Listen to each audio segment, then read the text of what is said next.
ওং নমো ভগবতে বাসুদেবায়। আমার প্রিয় দর্শক বন্ধুকে আমার আন্তরিক অভিনন্দন, শুভেচ্ছা ও ভালোবাসা জানাই। আমি আশা করি অনাদির আদি গোবিন্দের অশেষ করুণায় আপনারা সকলেই কুশলে আছেন। আজ আপনাদের কাছে যে বিষয়টি নিয়ে আলোচনা করতে চলেছি, কুমার মঙ্গল গোচরে কন্যা রাশিতে 29শে জুলাই 2025 প্রবেশ করবে। 13/9/2025 পর্যন্ত কন্যা রাশিতেই অবস্থান করবে। তাই কর্কট রাশি বা কর্কট লগ্নের জাতক জাতিকারা আপনারা কেমন ফল পেতে চলেছেন, শুভ না অশুভ ফল পেতে চলেছেন, তা আমি আচার্য কমল শাস্ত্রী আপনাদের কাছে এই ভিডিওতে বিস্তারিতভাবে আলোচনা করব। ধৈর্য সহকারে আপনারা ভিডিওটি দেখবেন। দেখুন, কুমার মঙ্গল রাশিচক্রের ষষ্ঠভাবে অর্থাৎ কন্যা রাশিতে অবস্থান করবে, যেটি আপনাদের ক্ষেত্রে তৃতীয়ভাবে এবং 3টি নক্ষত্রের মাধ্যমে এই রাশিটি অতিক্রান্ত করবে।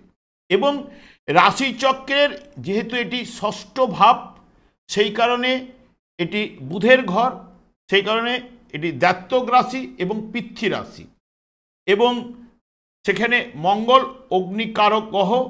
যাবতীয় ব্যাপারটা পৃথ্বী রাশি হওয়ার জন্য ধরে রাখার প্রবণতা এই মঙ্গলের মধ্যে কিন্তু থাকবেই।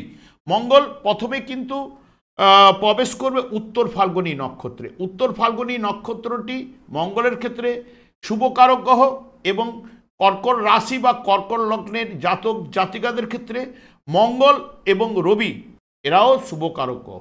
যেহেতু বর্তমানে মঙ্গল এই দ্ব্যর্থক রাশিতে অবস্থান করার কারণে দ্বৈত ভূমিকা পালন করতেও পারে, এবং মঙ্গলকে সবসময় সাহসী বলা হয়েছে, এবং বুধের ঘরে থাকায় বাণিজ্যের প্রতি আগ্রহ এবং দক্ষতা কিন্তু বাড়বেই। হাতের কাজের উপর আগ্রহ দক্ষতা কিন্তু আসবে। বর্তমান যুগে যেহেতু কারিগরি শিল্পের উপরে ব্যুৎপত্তি লাভের জন্য দেখবেন এই যে মঙ্গল এই জায়গায় প্রবেশ করা, কারিগরি শিল্পে বা বাণিজ্যের সত্তাও বেশি এবং হাতের কাজের উপর দক্ষতাও কিন্তু বাড়াবেই। এবং মঙ্গল যখন চন্দ্রের নক্ষত্রে অর্থাৎ আপনাদের রাশিপতি নক্ষত্রেই যখন প্রবেশ করবে, যা চন্দ্রের নক্ষত্রে অবস্থান করা, যা মহিলাদের ক্ষেত্রে যে ধাত্রীবিদ্যা যারা আগ্রহী রয়েছেন বা তাদের ক্ষেত্রে কিন্তু ওই বিষয়ে জ্ঞান লাভ করাবার জায়গাটা কিন্তু নিয়ে আসবে। মঙ্গল এখানে অনেকটা নমনীয় মানসিকতা, যেহেতু এটি ন্যাচারাল জোডিয়ার ষষ্ঠ ভাব, এবং সেই কারণে মহিলাদের মধ্যে রক্ত শূন্যতা বা স্ত্রী রোগের সম্ভাবনা কিন্তু এই চন্দ্রের নক্ষত্রে ঘটতে পারে। এবং মঙ্গল যখন নিজের নক্ষত্রে অর্থাৎ চিত্রা নক্ষত্রে প্রবেশ করবে, চিত্রা নক্ষত্রে প্রবেশ করা মানে হাতের কাজের উপর দক্ষতা অতি অবশ্যই বাড়বে। এবং যেহেতু মঙ্গল ভূমিকারক গ্রহ, জমি জায়গা বা ভূসম্পত্তির অধিকারী আপনারা কিন্তু হতে পারবেন, বা এটি রাশিচক্রের যেহেতু ষষ্ঠ ভাব, তাহলে মামার বাড়ি থেকে অনুগ্রহ লাভ করতে পারেন। মঙ্গল এই পৃথ্বী রাশিতে অবস্থান, যা সব কাজকর্মগুলি ধরে রাখার প্রবণতা অতি অবশ্যই থাকবে। বর্তমানে দেখুন, যেহেতু কর্কট রাশি বা কর্কট লগ্নের ঠিক তৃতীয়ভাবে গোচরে মঙ্গলের অবস্থান, তৃতীয়ভাবে গোচরে সফলতা কিন্তু নিয়ে আসে, যেহেতু এটি উপচয় স্থান। এবং বিশেষ করে আপনাদের ক্ষেত্রে পঞ্চমপতি এবং কর্মপতি মঙ্গল, পঞ্চমপতি হওয়া মানেই আপনাদের ক্ষেত্রে শুভকারক গ্রহ। তাই সব কাজে সাফল্য লাভ বা অর্থ কষ্ট নাশ ঘটাবেই কিন্তু মঙ্গল, এবং সুস্বাস্থ্য সাহস বৃদ্ধি ঘটাবে। সিল্ক জাতীয় বস্ত্র লাভ, এখানে সৎ স্বভাবটাও নিয়ে আসবার চেষ্টা করবে। অনুকরণ প্রিয়, যেহেতু বুধের ঘরে বসার জন্য বিলাসী হয়, এবং সোপার্জিত সৌভাগ্য সমাগত কিন্তু করায়। এবং যদি জন্মকালীন অশুভ থাকলে বা এখানে ভাই বোনের সঙ্গে একটু মনোমালিন্য জায়গাটা কিন্তু নিয়ে আসেই, এবং ভ্রমণে কোনো রকম দুর্ঘটনাও ঘটাতে পারে, যেহেতু বাড়ির বাইরে এটা তৃতীয় ভাব, বা জাতকের মস্তিষ্ক একটু উত্তেজিত অবস্থায় থাকতে পারে যাদের মঙ্গল জন্মকালীন দুর্বল এবং পীড়িত থাকলে। বর্তমানে দেখুন মঙ্গল এই জায়গায় অবস্থান করলেও আপনাদের নবমভাবে ভাগ্যভাবে গোচরে কিন্তু শনি অবস্থান করছে। এই যে শনি মঙ্গলের যে সংযোগ অনেকের ক্ষেত্রে কি করবে, কুর ও দুর্নীতি পরায়ণ করে তুলতে পারে যদি জন্মকালীন গ্রহ দুটি যদি অশুভ বা পীড়িত থাকলে, এবং ভাইয়ের সঙ্গে মনোমালিন্য এবং অশান্তি সৃষ্টি করতে পারে, যেহেতু তৃতীয় ভাব থেকে ভাই বোন আত্মীয় পরিজন পাড়া প্রতিবেশী বা এই যে শনি মঙ্গলের যোগে অনেক সময় আঘাত সৃষ্টিও কিন্তু করাতে পারে যদি জন্মকালীন এই গ্রহগুলো যদি অশুভ থাকে। এবং আপনাদের ক্ষেত্রে মঙ্গল শুভকারক গ্রহ, শুভ বলবান থাকলে শনির অনেকটাই অশুভ প্রভাব মঙ্গল হ্রাস বৃদ্ধি ঘটাতে পারে। কারণ দেখবেন মঙ্গল শনির ঘরেই কিন্তু তুঙ্গস্থ হয়, বিশেষ করে মকর রাশিতে, আর শনি দেখুন মঙ্গলের ঘরে কিন্তু নিচস্থ হয়। তাহলে মঙ্গলেরও ক্ষমতা রয়েছে শনির অশুভ প্রভাবটাকে হ্রাস বৃদ্ধি ঘটানো। যদি জন্মকালীন যদি মঙ্গল শুভ বলবান থাকলে এই জায়গায় শুভ ফল প্রদান করবে, শনির অশুভ প্রভাব কিছুটা হলেও হ্রাস বৃদ্ধি ঘটাবে। দেখুন মঙ্গল এখানে বর্তমানে দেখুন নিজে তৃতীয়ভাবে অবস্থান এবং নিজে পঞ্চমপতি এবং কর্মপতি। মঙ্গল রবির নক্ষত্রে, রবি আপনাদের ক্ষেত্রে এখন বর্তমানে আপনাদের রাশিতে 17 তারিখ পর্যন্ত অবস্থান করবে এবং তারপরে নিজের রাশিতে প্রবেশ করবে দ্বিতীয়ভাবে, যেটি এই দুটি ভাবকে এখন আপনাদের ক্ষেত্রে শুভ, কারণ রাশিভাবে রবির অবস্থান পিতৃকারক গ্রহ মাতার ঘরে এবং নিজের ঘরে রবির অবস্থান, এটি শুভ ফল প্রদান করবে। মঙ্গল এখানেও বর্তমানে তৃতীয়ভাবে থাকলে পঞ্চমপতি নিজে দশমপতি, হ্যাঁ, এবং এখান থেকে মঙ্গলের দৃষ্টি আপনাদের ষষ্ঠভাবে পড়ছে, যেটা শ্রমের বিনিময়ে রোজগার বা আর্থিক সাফল্য কিন্তু এনে দিতে পারে। নবম ভাবের উপর ভাগ্যভাবের উপরে দৃষ্টি পড়ছে এবং কর্মভাবের উপরে দৃষ্টি পড়ছে। এখানে যে মঙ্গল উত্তর ফাল্গুনী নক্ষত্রে শুভ প্রভাবটা কিন্তু যে ভাবগুলোকে নির্দেশ করছে শুভ ফল কিন্তু আনার জায়গাটা কিন্তু দিতে পারে। কারণ এখানে দেখবেন প্রতিপত্তি লাভ, এবং যেহেতু এখানে রবি নক্ষত্রে অবস্থান, কর্মলাভের যোগ, কর্তৃপক্ষের সহিত সুসম্পর্ক এবং নতুন কাজকর্মে যোগাযোগ। এই যে তৃতীয় ভাব হচ্ছে যোগাযোগ বৃদ্ধি করা, সে ব্যবসার ক্ষেত্রেও যোগাযোগ বৃদ্ধি করতে পারে বা কাজকর্মের জায়গায় যোগাযোগ বৃদ্ধি করতে পারে।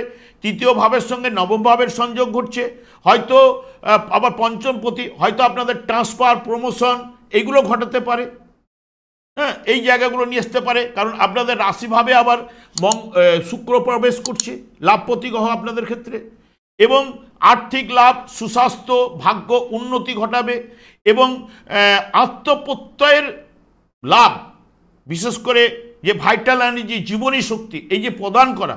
রবি এই জায়গায় রবি নক্ষত্রে এবং দুজনেই অগ্নিকারক গ্রহ, অগ্নিকারক গ্রহের নক্ষত্রে অবস্থান এবং শুভ ভাবগুলোকে নির্দেশক হওয়ার কারণে এখানে আত্মবিশ্বাস, হ্যাঁ, আত্মপ্রত্যয় লাভ, ভাইটাল এনার্জি জীবনী শক্তি এগুলো কিন্তু এই মুহূর্তে আপনাদের প্রদান করবেই।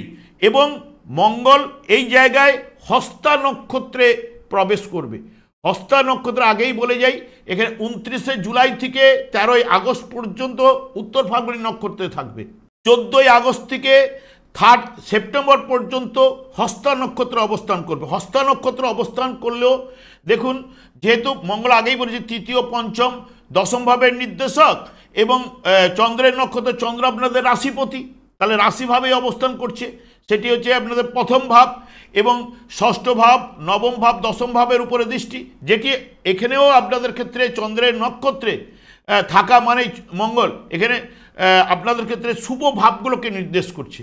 তাহলে এই যে পঞ্চম ভাবের জন্য মন মানসিকতার জায়গায় শান্তি নিয়ে আসবে, আর্থিক লাভ ঘটাতে পারে। দ্বিতীয় পদ এখানে রবির নক্ষত্রে দ্বিতীয়ভাবে আর্থিক লাভ, রবির সঙ্গে সংযোগ ঘটছে, সঙ্গ সুখ খ্যাতি লাভ এগুলো কিন্তু ঘটাতে পারে এবং আনন্দে যোগদান করা, বন্ধু লাভ এবং গৃহে আত্মীয় সমাগম হওয়ার জায়গাটা নিয়ে আসতে পারে।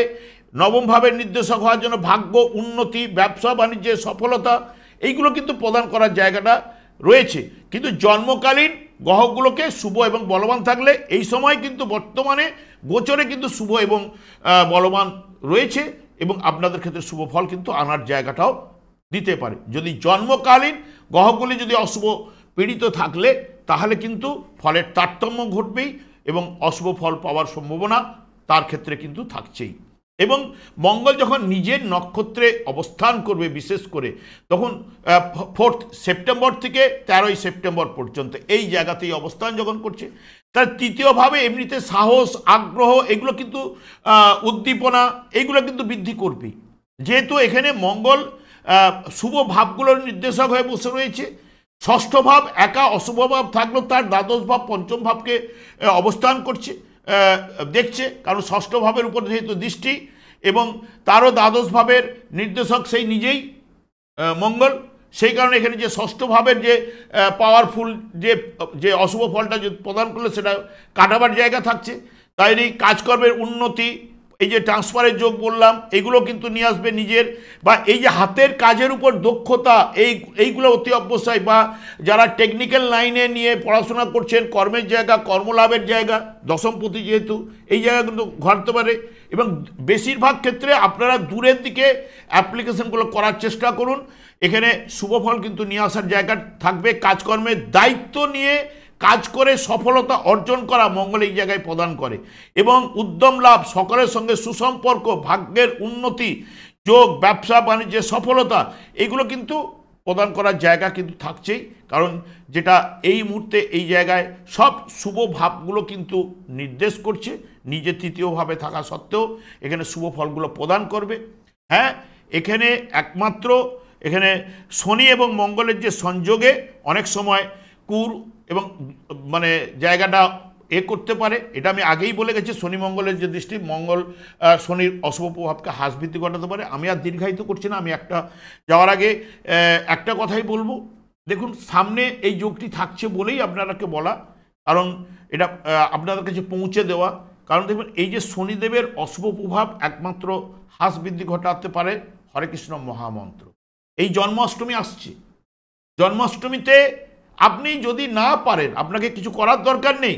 এই যে 15ই আগস্ট দেখবেন জন্মাষ্টমী, ঠিক রাত্রি 12টা 4 মিনিট থেকে 47 মিনিট পর্যন্ত বিশেষ করে বিভিন্ন জায়গায় শ্রীকৃষ্ণের অভিষেক হয়। সেটি অনেক লাইভ অনুষ্ঠান করে দেখায়, সেইটা আপনারা দেখুন। ওইটুকু টাইমটা দেখবেন, এই যে দেখছেন এইটুকু টাইমের মধ্যে দেখবেন আপনাদের ক্ষেত্রে কিছু না কিছু শুভ প্রভাব বৃদ্ধি কিন্তু ঘটবেই। আর হরে কৃষ্ণ মহামন্ত্র জপ করুন, দেখবেন ভাগ্য বিধাতা, কারণ শনিদেবকেই কর্মফল প্রদান করার জন্য ওনার উপর দায়িত্ব ভাগ অর্পণ করেছে। শনিদেব সন্তুষ্ট হলে দেখবেন সব গ্রহগুলোই সন্তুষ্ট হবে। আমি আর দীর্ঘায়িত না করে আমি আচার্য কমল শাস্ত্রী প্রত্যেক বুধবার এবং শুক্রবার সন্ধ্যা 8:30 এই চ্যানেলে এই লাইভ অনুষ্ঠান নিয়ে উপস্থিত হই। ঠিক ওই সময় আমাকে ফোন করলে আপনারা নিজেদের ভাগ্য বিষয়ে জানতে পারবেন। তাছাড়া বিভিন্ন ধরনের ভিডিও আপলোড করে থাকি, সেগুলি পাওয়ার জন্য আমার চ্যানেলটাকে সাবস্ক্রাইব করে বেল আইকনে ক্লিক করে রাখুন। যখনই আমি লাইভ অনুষ্ঠান বা যে কোনো ভিডিও আপলোড করলে আপনারা নোটিফিকেশন পৌঁছে যাবে। আমি রাধে গোবিন্দের কাছে প্রার্থনা করি আপনারা ভালো থাকুন, সুস্থ থাকুন, আনন্দ থাকুন। আজ এই পর্যন্ত, পরের ভিডিওতে দেখা হচ্ছে। নমস্কার।